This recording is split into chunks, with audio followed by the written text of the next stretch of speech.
Very few topics have dominated the global headlines as much as Brexit. And now that it finally looks like a done deal, I sat down with Chatham House director Robin Niblett to talk about the impact of Brexit on both the UK and Europe.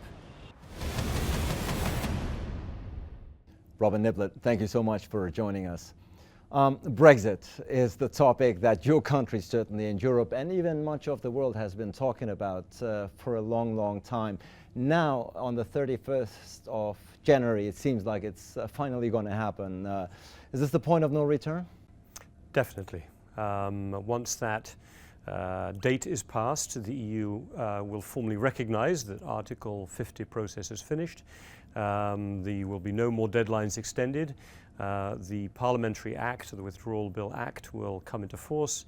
The UK will no longer be a member of the EU. A very divisive, very emotional topic, of course, for your country. Now that it's happening, now that there's no point of return, the question is, of course, what are the immediate, the short-term effects and impact on Great Britain?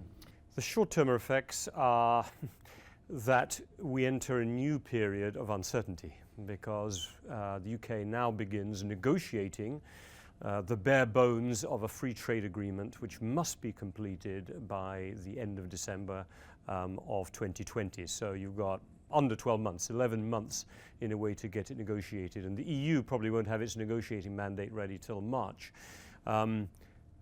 The UK could extend by a year or 2 years that period, but it would mean remaining a kind of de facto member of the EU. We're inside the EU single market, customs union, but we have no say over the rules. So we're like a conditional non-member member of the EU. And Boris Johnson will not want to extend that period. It'll be humiliating for him. Many people say this could backfire in the sense that countries like Scotland perhaps might review their relationship with Great Britain, might even leave Great Britain because they're saying we don't want to leave the European Union. What do you say to that? I think in the case of Scotland, yes. You know, the Scottish National Party won 49 out of 58 seats in the last general election in the House, so they got a big win, but that win was a bit like the Conservative win. They were the largest party, but they're still under 50% of the vote. So I don't think we have imminent Scottish independence. A lot will depend on the kind of deal Boris Johnson gets. He's already done a trip and made a financial offer to Scotland in the last day or two.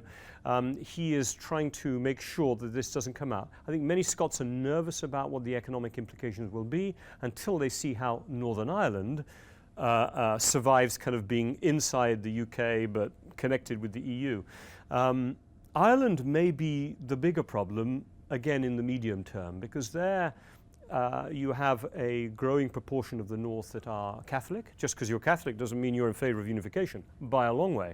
But you know, it's a separate island, and if they are put behind this border down the Irish Sea on customs union regulation, it may create a new kind of environment which will be difficult for them to then keep thinking of themselves in the next generation as members of the United Kingdom. Last question. We talked about the impact that Brexit will or might have on the UK. How big of a blow is Brexit to the European Union and the future of the EU?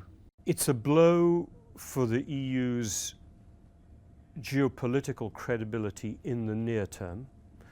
I say in the near term because with the UK as a sort of half in, half out member of the EU as a geopolitical actor, and the UK has always been very ambivalent about that aspect of EU membership.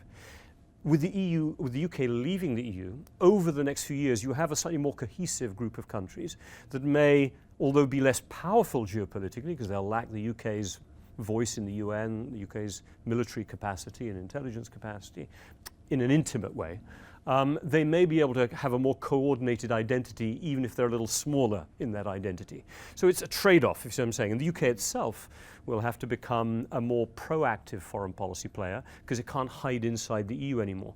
So I think it's a period of adjustment. But if the negotiation fails, that's when it becomes a lose-lose situation. I think both sides know with an unpredictable America, you know, a rising China, an unpredictable environment in Europe strategically, they each need to get through this looking like they came to a deal. Then you might have European strategic autonomy, even if you don't have complete EU strategic autonomy. Robin Niblett, thank you so much for your time.